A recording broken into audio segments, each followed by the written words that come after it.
retired and just sat on a bench. It had only been about 15 minutes since I had arrived and was planning on being there for several more hours, and then I noticed him, a man that stood out.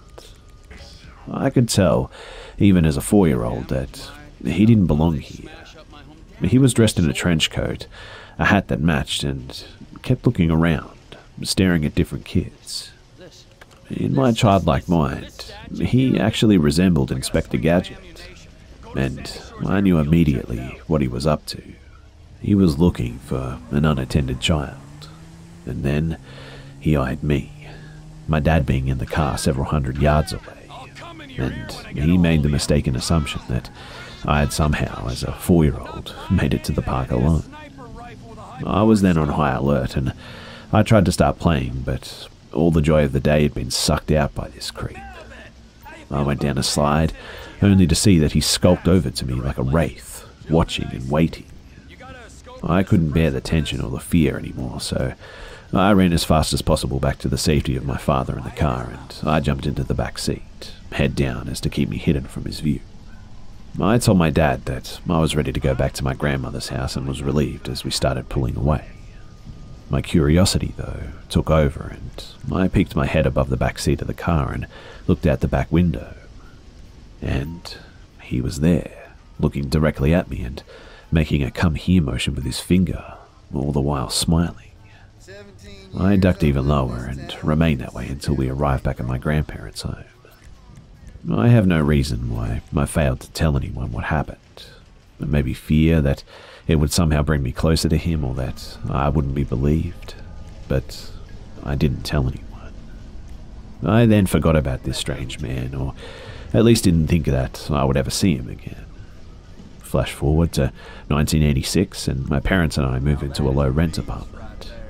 I'm fine at first, and everything's normal, and I then noticed one day that our neighbours had moved out and that a new neighbour had moved in. And one guess as to who it might be. Everything came back to me in a flash. I freaked out, but for some reason just kept it all in, not saying a word to anyone. I tried to avoid him and hoped that he wouldn't remember me from the brief moments a few years before. But I was sadly mistaken. As soon as he saw me, I saw a look of recognition on his narrow face. I didn't play alone after that, and as a matter of fact, I didn't go outside really unless my parents were with me. Several months had passed, and of course I was still on the defense, just waiting for the worst to happen. One day, though, I noticed something odd. He actually had a boy with him, roughly my age and clearly scared. The child was rarely ever seen, but when seen, the man had a firm grasp on him at all times. And my mother, not apparently picking up on the fact that this man was a sick freak, in my mind the boogeyman, told me that I should go next door to his apartment and ask to play with what she thought was his son. No way. Never in a million years did I ever think of doing such an absurd thing, and refused without telling her why. I remember seeing the boy a few more times over the course of what had to be weeks, and I just always remembered the look on his face. The fact that he wanted to tell me something, but he was too afraid. It still really haunts me to this day, and even though I was just a child, I'm still filled with guilt for not saying anything. But it was because I was afraid. Afraid for my life, in fact. Afraid of whatever the hell this strange monster of a man wanted to do with me and the boys like me. The last time I saw the boy was in the man's car, and it was an old cream-coloured 60s model, and the boy was crying and looked pretty much out of his mind. I stored this memory away and hid it, the darkness of the moment too big for my childlike mind to understand. Eventually, the beast moved away, and soon after, we did as well. I was growing up, and years had passed, and I was a big boy, or so I thought, in the 3rd grade maybe, and my parents had just taken pictures of me playing, being a kid, just regular family stuff. The man was lost in my memories and fading slowly, but of course never really forgotten. The photos were developed by a local grocer, and they were picked up and looked over and left on the dash of my parents' car. We then went to the park in my city. It was summer, and my parents and I got out of the car and did our tour of the park. The car windows were left down because there was no reason to suspect anything foul happening. I remember that we were at the top of the park and on a large rocky hill, and looking down, wouldn't you know who was there? That same man, dressed in a long coat again, but much shabbier, trash-eating, looking quite dishevelled and dirty. I remember being afraid, but happy in a strange way at seeing him so down and out, homeless and hungry. The guy then saunters over to my parents' car and looks in, reaches for something and just makes off. It was the photos of me. My parents yelled and were upset, but as mentioned earlier, we were way above him. The hill we were on turned into a sheer cliff, in fact. The drop was at least 30 feet. You would have to walk completely back around to catch him, and my father tried, but by the time that he got to the car, the guy was just gone. My dad came back to us and we drove home, and my parents chalked it up to just random chance. They had no memory of this man, and they only saw a mental case, homeless and lost. I processed the whole thing and freaked, knowing that he was still so close, even though years had gone by, and of course, this naturally made me think that he was long gone or dead, or at least not able to magically appear where I was and steal my photos. It's now 1989 and we live in a different house, same city. I'm much bigger and, of course, more aware of the world, the positive changes and the negatives. It was summer again, and my parents had spent a late night with their longtime friends. It was about 1 a.m. before we began making our way back home, and I was wide awake, just staring at the window, eating up the world's visuals with my eyes, and all of a sudden, out of nowhere, there was the stranger again. Once again dressed in the same getup as before. I almost shrieked in the back seat, but instead remained quiet and hid, praying that he didn't see me. I did notice, though, that he was walking rather quickly, as if he was on a mission to bring fear into the hearts of children everywhere or something. And my parents, they take notice of him and comment on how odd it was that he was dressed in a winter coat and hat in the summertime.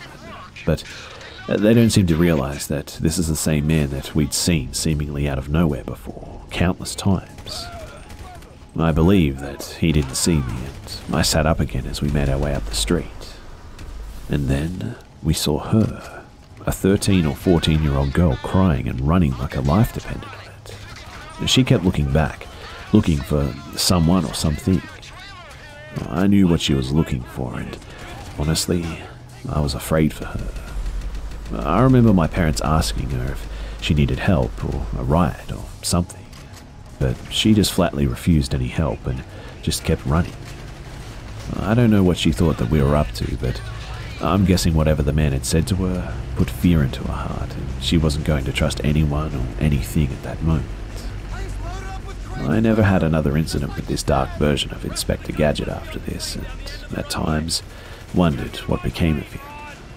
I sometimes feel the need to research the newspapers, internet, and old phone books, anything to discover who he was and what he may have done to the boy I saw and maybe others. I usually begin looking, but I never find anything substantial. Anyway, it still kind of freaks me out to think that there's some weird-ass guy out there who stalked me for years with my childhood photos.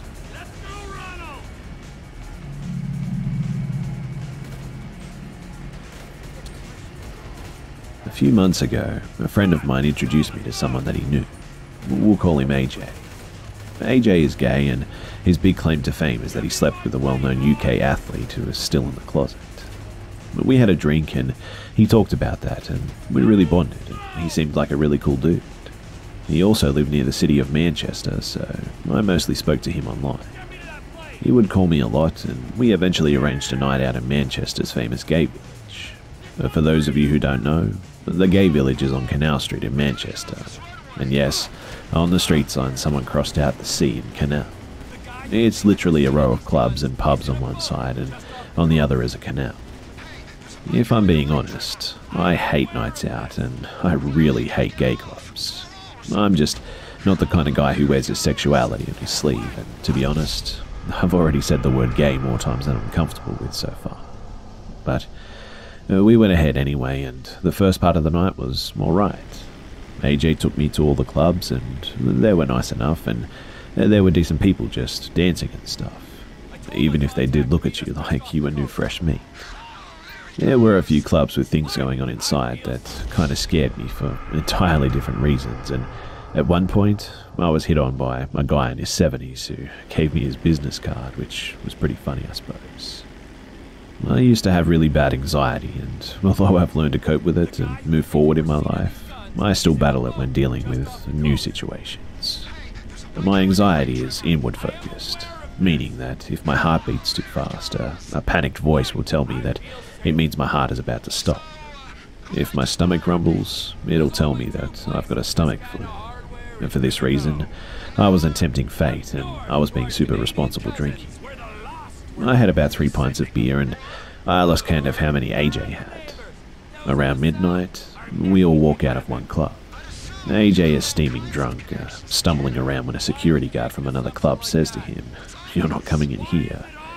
AJ says nothing and then aggressively shoves the guy to one side and storms into the club. And AJ got himself arrested. Great.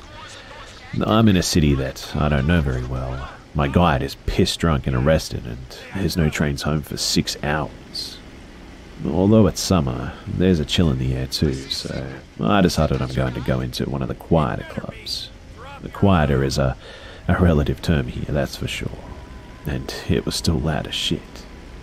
So I go in and I order a beer, and I sit at a table which was towards the back and in the dark. I sit alone and just rest there for a while. And then he shows up. A man sits at my table, and he looks to be in his late 20s, early 30s. He's got a nice smile and white teeth, short brown hair, and clearly well kept. The guy had style, and he engages me in conversation, just about why a guy like me is alone here, and all that corny "I want to get in bed with you" subtext. I viewed it as a game, and every statement that he made I would try and come up with an answer that pushed him away without being rude.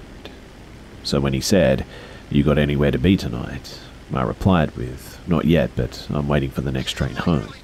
And when he said, "Are you on your own?" I replied with, "I wasn't, but I am now." He kept buying me drinks, which I just hid under the table when he wasn't looking, and after a while, he seemed to stop coming on to me and instead just wanted to talk. But we found it hard to talk to each other in this place with all the loud music, so we went outside, sneaking our drinks in our pockets. We walked slowly along the canal for about an hour just talking about stuff. I was pretending to be a bit more drunk than I was because I wanted him to think that he hadn't wasted his money buying me drinks. He seemed genuinely interested in my life and my stresses at the time too, so I just wanted to be nice. I had been through a messy breakup, and after a while, I was just venting to the guy, and he smiled and listened to everything I had to say. After a while, he sat on the wall with his feet dangling over the canal, and I sat next to him.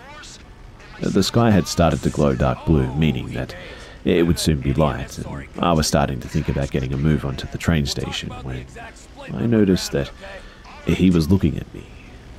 I looked back, and he said my name and said, "This is really important."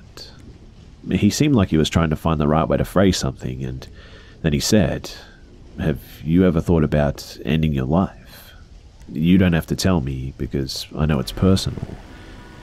I replied honestly and said, "No, things would have to get really bad in my life before I would want to end it like that." He grimaced at me and looked back at his feet. I looked back at the sky, and I was just about to say something when something pushed my back and I fell from the wall right into the canal. I think my brain did a hard reset because when I went into the water, everything just went out of my mind. It was ice cold. I remember my mind just switching back on, and I tried to take a breath, but I was underwater. I freaked out and flailed my arms and legs, and it took a lot of effort to move them because all my limbs felt like they were made of stone. I surfaced, and the guy was stood on the fence, and he leaned down and lent out his hand to me, and I swam towards him and took it, struggling to breathe. I grabbed his hand and he lifted me about halfway back up before he pushed me back in, even further this time. At this point, my mind clicked that it was him who pushed me in the first time, so I swam instead to the other side of the canal, grabbed the wall which was too steep for me to climb out, and I shouted for help as loud as I could. I saw him look at me and then just take off running away. I heard voices nearby and someone scream seeing me in the canal. I was shaking and feeling faint, and I don't remember a lot about what happened next, but I remember grabbing a rope and putting in a lot of energy to climb up. I remember someone in an apron wrapping me in a blanket, and I remember the ambulance people talking to me and asking me in the most patronizing way how much of you had to drink. I woke up in a hospital bed feeling terrified. I mean, that guy had tried to kill me. The look in his eyes when he reached out his hand to me, he wasn't smiling or showing any emotion. His face was blank as he pushed me back into the water. I told the doctors that I wanted to talk to the police, and I gave a full statement to the officers, and they took my details and said that they would check the CCTV. I felt like the stupidest idiot ever when they asked me for his name, and I realized that he'd never given me one. It made me realize that the whole night, he barely said a word about himself, in fact. He just asked questions and commented on things about my life. About mid-morning, AJ, freshly bailed, came and picked me up from the hospital and took me back to his, and I told him everything, and he said, "I think you've had a really lucky escape." The reason why is because this guy that I met apparently matched the profile of a potential serial killer dubbed the Pusher. Since 2008, there have been 80 bodies found floating in the canals in Manchester, most of whom are found near the gay village, and most of whom are young males like me. The police kept releasing statements saying that there's no evidence that it's a serial killer, but how much evidence is there going to be when the guy just walks up and fucking pushes you into a canal? I mean, the water is so cold that most people just go into shock and die, especially if they're drunk. This has to be the same guy who pushed me in, and it really terrifies me. I'm honestly so scared to think that I'm a serial killer's one guy that got away. I don't even live near Manchester, and I'm totally scared about this. I keep thinking that I can feel someone's hand on my back when I'm sleeping. I don't know who he is, or why he did this, or anything. And so, back to my warning. I know that the gay culture has a tendency towards silence, and it's getting better these days, but a few of my friends have been sexually assaulted, and they don't go to the police because they think that the gay factor will somehow count against them. But I'm asking you all, anyone who visits Canal Street in Manchester, please have a good time, but do not take drinks from strangers. Do not go for walks with strangers, and make sure to stay the hell away from that canal. If you see anything or know anything, please contact the police too. The more information and pressure that they have on them, the more likely they are to put people on the street to actually look for this freak. And please, be safe out there. There's monsters on the street.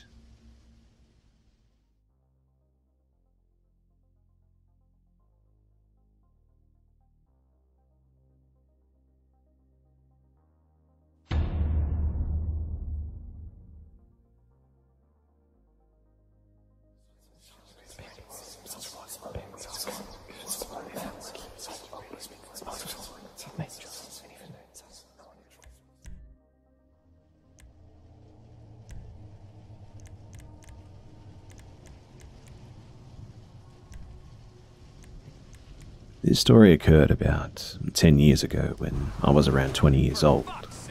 I had been working, and still do work, at a little Ma and Pa health food store in Virginia for a few months.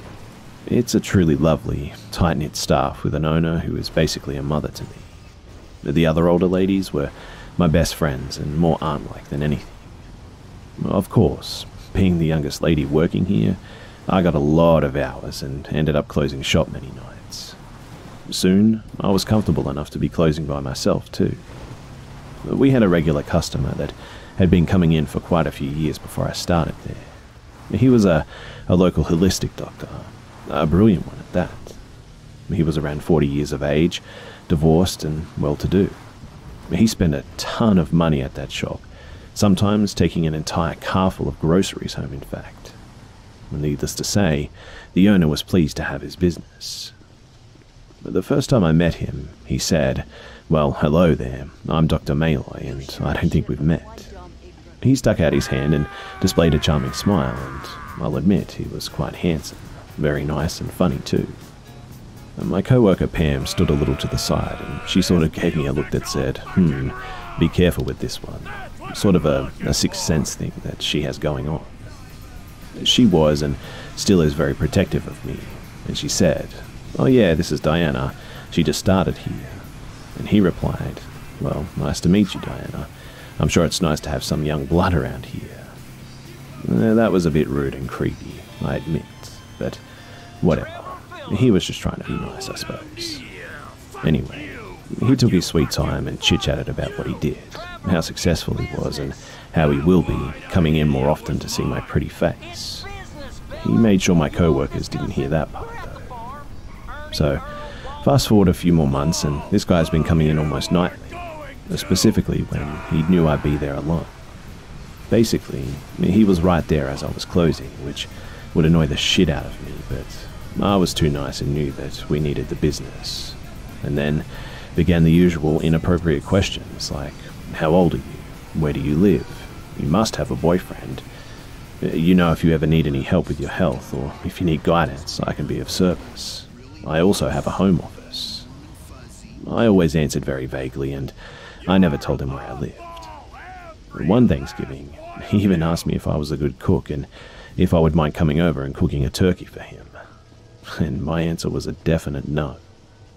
At this point, I informed my boyfriend Jackson, now husband, that this guy is creeping me out. I told him that he would likely be in the store on Friday night, and if he could please come in to keep me company while I began to close, that would be awesome. So, my boyfriend comes in, and not a few minutes later, Dr. Malloy comes in and looks stunned when he sees my boyfriend.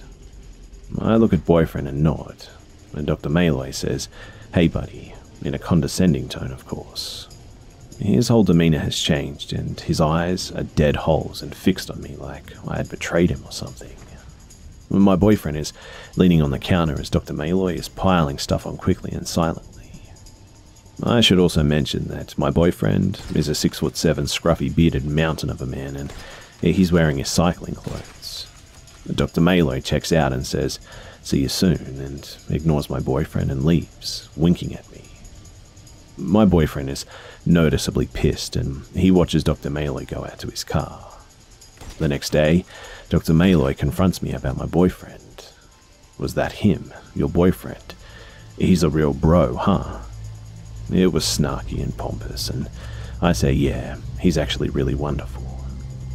Now, Jackson starts staying with me to close whenever he can, and Dr. Malloy starts waiting for me to go on break and follows me, trying to eat with me at the cafe nearby. The ladies are getting really annoyed at this point, and I start hiding. You know, all that type of stuff. Well, I get a pretty bad rib injury on my bike and stay home one day.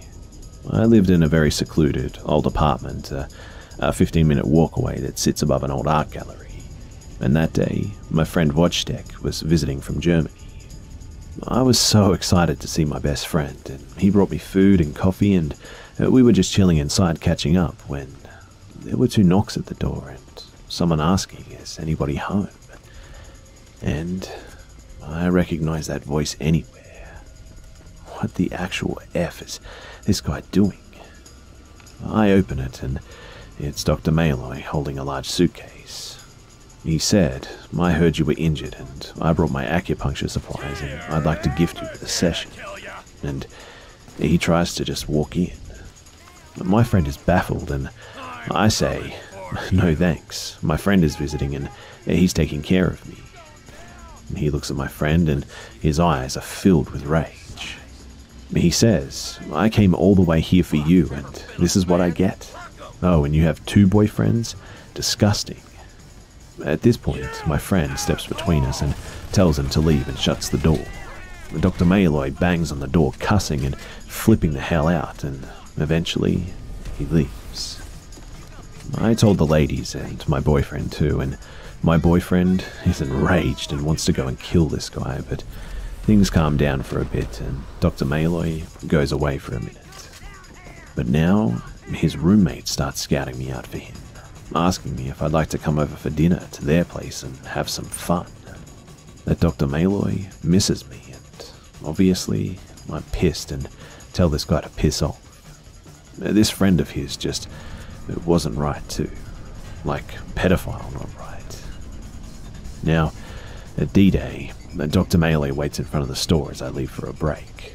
My boyfriend is on the way to take me out, and Dr. Malloy stops me and says, "I'm taking you." I tell him no, I'm going to eat with my boyfriend and to just please leave me alone and just stop. And he says, "No, I'm taking you to Montana. Get in my car, leave your boyfriend. I can take care of you for the rest of your life, and I need a wife, and I know you love me. Don't lie to me." But mind you, he's saying all this through his teeth, quietly and angrily, almost with rage. He's holding onto my wrist and trying to drag me away when Pam busts the door open, screaming and pulling his shoulders. Dr. Malloy grabs my hair, basically ripping it out of my head. And then my other hero, Jackson, runs over and tackles this piece of shit and puts him into a headlock. Everyone's yelling and losing it, and I'm silent and in shock. The police are called and he's arrested and in cuffs, and the last thing he says is, "Your ass is mine." Obviously, a restraining order ensues. I didn't press charges though, because we were about to move anyhow, and I knew I was protected at work. Anyway, years later, I also found some information about him, and apparently he's older than he led me to believe too, which really creeps me out too, because not only did this guy want to take me to wherever the hell he was going to take me, but he was lying to me the entire time.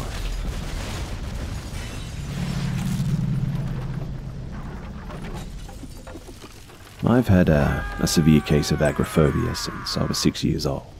I'm 19 now and female. It was 2005 or 6 at the time, and I live in a country where there's no psychiatrists for kids, only regular doctors, but they weren't really helpful anyway. Nobody knew what was wrong with me until 2012 when I was finally diagnosed. So, me and my parents and the rest of the family were desperate and felt helpless. And then, someone my parents knew well informed us to see a hypnotherapist in a few towns away from ours. We went to meet the man, and don't ask me how I managed to keep my panic attacks at bay during the trip, but somehow I did. He was in his late 60s, early 70s, and seemed really nice, and he seemed to understand me too. Didn't think I was a nutjob, you know. Anyway, I saw a salvation in him and kind of looked at him as my grandparent, if that makes sense. There were some red flags, of course, but as a 6-year-old child, I missed them all totally. My mother was always afraid of him because he insisted on doing the therapy alone with me in another room while she waited.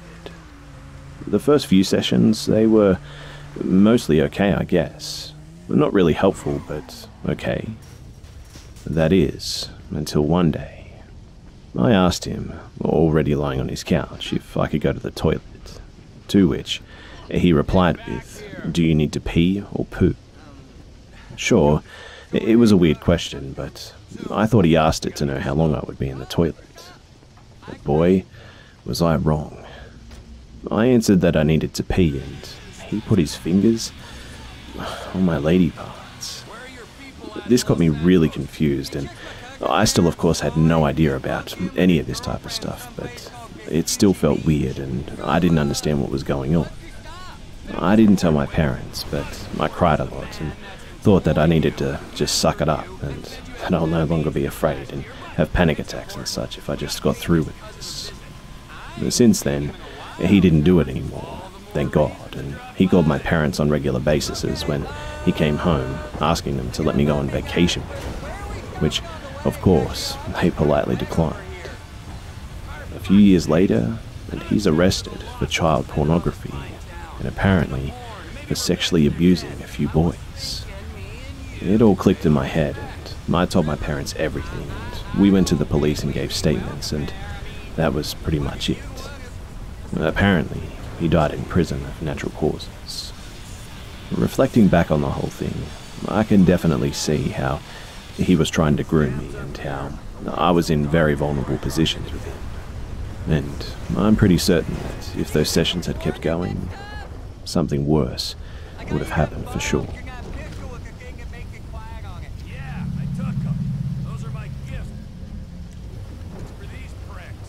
In 2010, I gave birth to my middle child. He was born with some serious health issues and ended up being hospitalized for several weeks when he was only a couple of weeks old.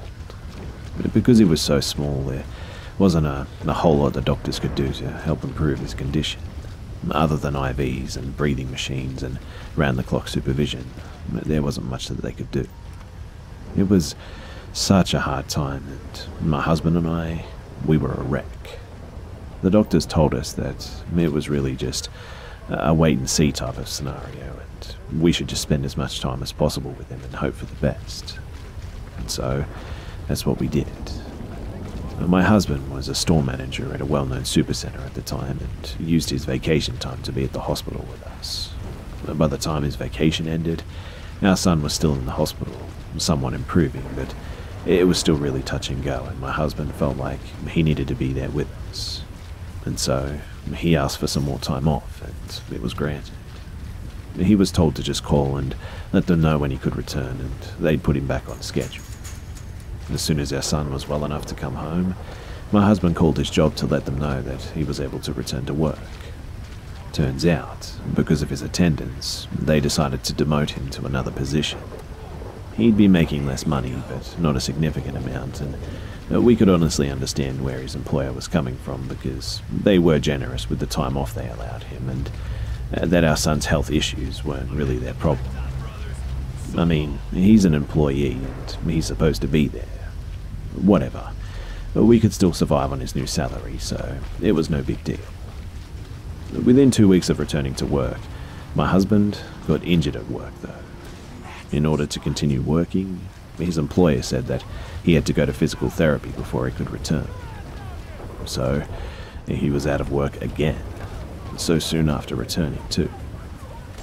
After a few weeks of physical therapy, he was cleared to return to work, but his employer started drastically cutting his hours, and after all the expenses we incurred with our son's health issues, and my husband being out of work, our savings were almost entirely gone, and we were not going to be able to keep up with the expenses much longer. At that time, my son had a lot of issues that required me to be able to be home and give him treatment for, and I couldn't return to work either, so my husband started looking for another job with full-time hours so that we could make ends meet. He quickly found a new job, making significantly less money, but still, it was more than what he was making with his current employer's cut hours, so he took it and intended to keep looking for another job as well. We are steadily falling behind on bills and rent and trying to put food on the table for our 2 children and provide everything a new baby needs, and we realize that we're not going to be able to continue living the way we're living. We explained this to our extremely kind landlord, and we're allowed out of our lease. We begin looking for a cheaper place with a short lease so that when things pick up, we can move into a better place again. Eventually, we found a place that was incredibly cheap and ended up moving into it. It was in a bad part of town, yeah. A part of Dallas that's well known for being a bad part of town, and if you're in Dallas, then you probably know exactly what I'm talking about. However, I'm homeschooling my daughter, and our son is too small, so I'm not worried about them going to school in the area, and I figured it's only a few months, and when my husband is at work, the kids will stay inside. We were in a desperate situation, and I was just trying to be positive, and we would make do with what we had until we could do better. But let me just say that this place is a complete shithole. It used to be a house, but is now a complex, and most of the other houses on our street are abandoned and have been vandalized, including both houses on each side of our home, and the street just looks generally scary. However, our next-door neighbours are extremely kind, and it put me at ease having them next to us, because if anything were to go wrong, they'd be right there. A couple of weeks into being there, I start to relax a little bit. It's a crap area for sure, and not many people live on our street, but the few people that I do meet were really cordial, and I didn't get any bad vibes from them at all. Mostly older people, and a few families, and seemingly no shady characters, much to my surprise. But because of those factors, I begin to feel more comfortable with the area, and think maybe I'm just judging it too harshly because of how run down it is, and because it's known as a notoriously bad town. So I begin to think that just because it's run down doesn't mean everyone that lives here has bad intentions. So instead of sitting in my backyard to smoke cigarettes, I started sitting on my front porch. And that was a huge mistake. As I'm sitting there smoking my cigarette, with people watching, I see a man walk down the street that I've not seen before, which isn't totally unusual in this type of neighborhood, so I just remain vigilant, but also don't think much of it until my dog, which was just a small elderly, well-behaved wiener dog, started losing her mind when she noticed him. This is not normal behavior for her, and I mean, she never barked at anyone, but when she started barking, the guy stops dead in his tracks and stares directly at me and my dog and starts pounding on his chest and throwing his arms in the air like, "Come at me, bro." I was freaked out, and I was about to turn and go inside with my dog when something overcame her and she sprinted right off my porch and directly toward the nut job in the street. When he saw that she meant business, he started walking away quickly, but still, my dog kept following him and barking a tiny little ass off, and I was in shock. I didn't know what to do. I mean, I wanted to get my dog, but I didn't want to walk up to this man at all.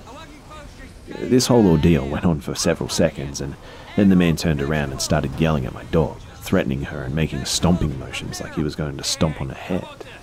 I was scared, and I wanted to protect my dog, so I ran out to the street and scooped her up and ran inside. I heard the man yell behind me as I was running in that he was sorry. I went in, locked my doors, and tried to calm down and not let my kids see that I was shaken up. A few hours go by, and I just wanted another cigarette, but I didn't want to go back out to the front to smoke, so I was just going to sit on my back porch when I realized that I had forgotten my cigarettes and lighter at the front. I cautiously looked out onto the street from the window to make sure the creep from earlier was good and gone before stepping out. But the porch is large and long, and from the window, you can't really see the bench that sits between my door and my neighbor's door. And when I step out, I'm absolutely stunned to see the man from earlier sitting on my porch, on the bench between our doors. I admittedly kind of froze up, and before I could say or do anything, he said he wanted to apologize for earlier, but he didn't want to scare me by knocking on my door. Okay, yeah, so just give me a heart attack by sitting on my porch and waiting for me to find you sitting there hours later, right? And how did he know that I'd even come back out anyway? He explains that he was just afraid of dogs and he wasn't going to hurt my dog. He was just hoping to scare it off. I'm lost for words, and I kind of just nod my head and wait for him to leave. But he doesn't leave. He just sits there, staring at me. This continued for a minute before my daughter broke the silence by coming to the door and saying that my pot of water is boiling over. And this is when I really started panicking, because now he knows that I have kids and I'm obviously home alone, no car in the driveway, and at this time my phone was out of service too. It was a hard time and I just couldn't afford my phone bill, so I'm terrified about everything that could happen. The neighbors aren't home and I don't have the car, and there's no way of calling anyone, and I just felt sick to my stomach. I tell my daughter to go sit down and that I'm coming, and I tell the man that I have to go, and I book it into the house faster than I've ever moved in my life.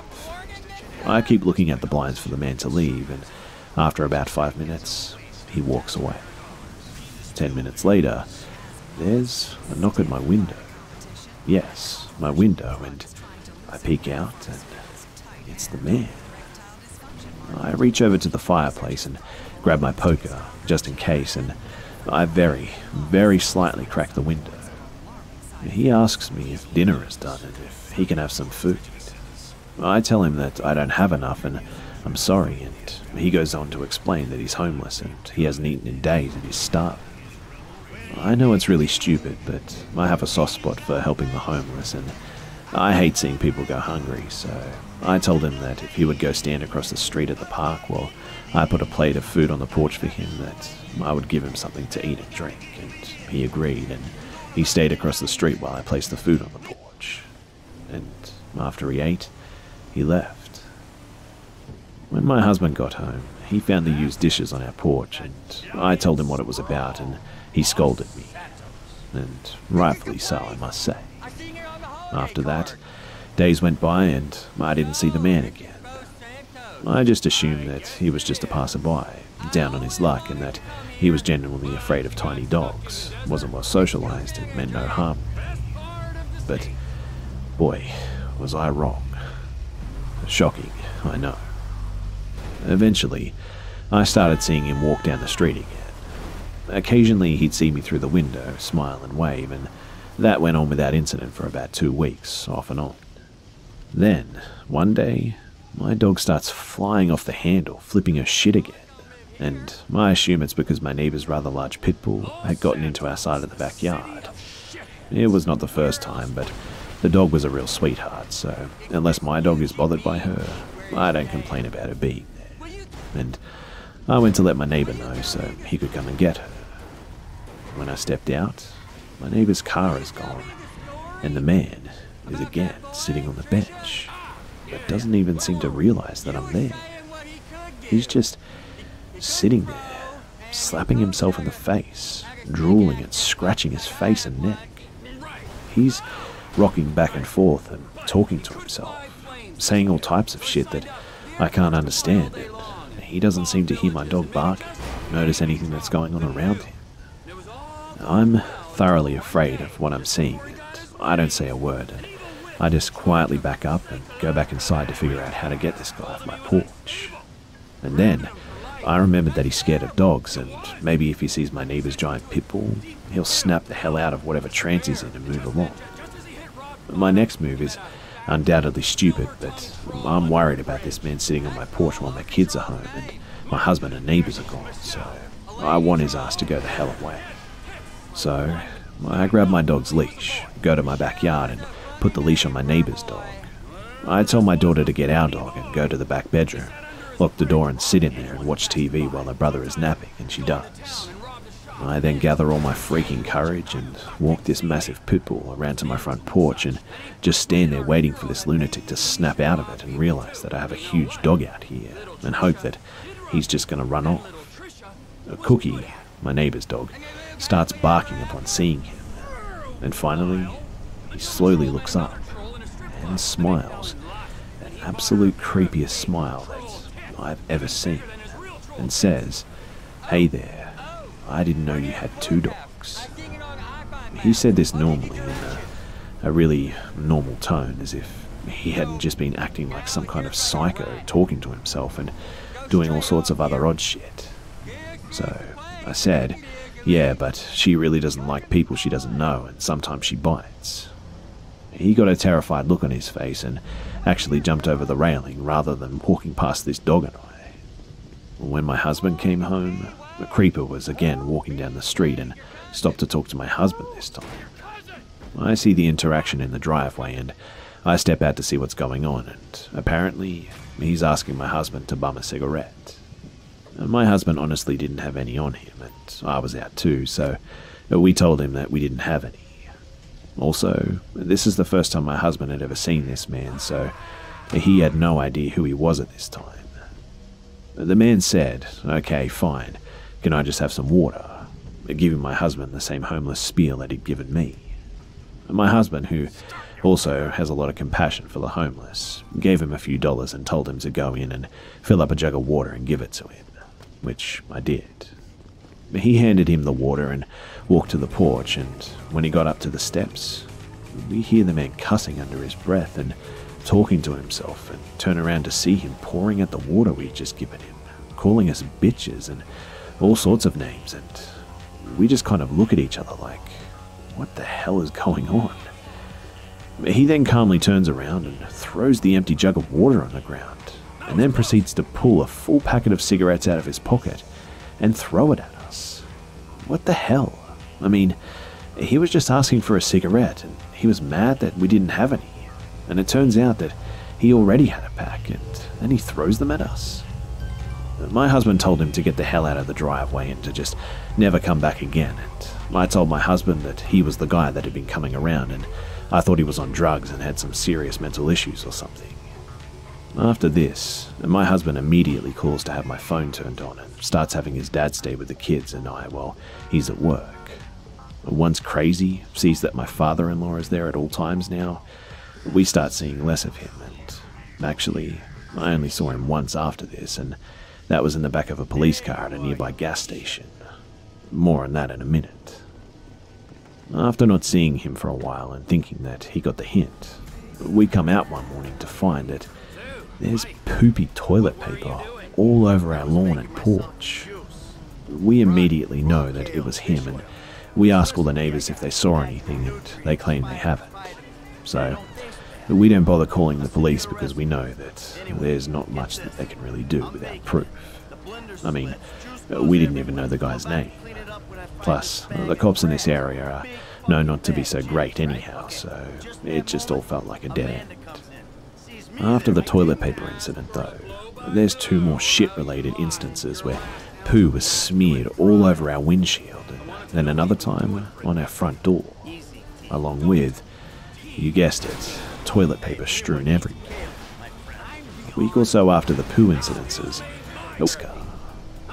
after that, we ended up moving to Austin and getting as far away as we could from that situation. Things are great now, and my husband has an amazing job, my children are doing wonderfully, and we've never lived anywhere like that again. I don't know whatever became of him, but I pray that he got the help that he needed. Because when he was sitting on my porch that day and just acting all crazy like he did, I knew then that he could hurt someone, possibly even children.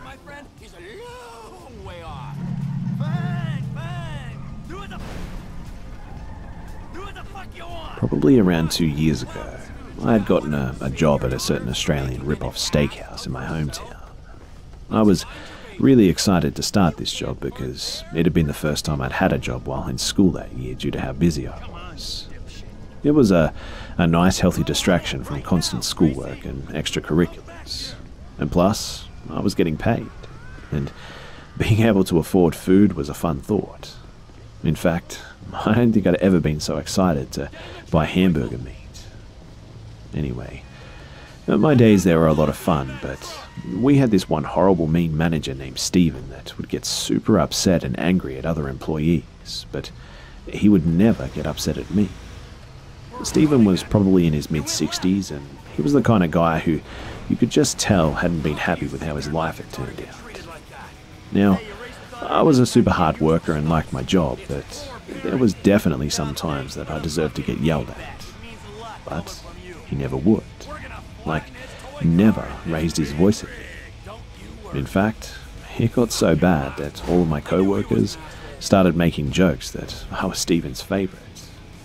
It got to the point where I'd be on shifts with some other girls and he would rip into them for stuff that was definitely wrong on both of our parts, but would never get angry at me.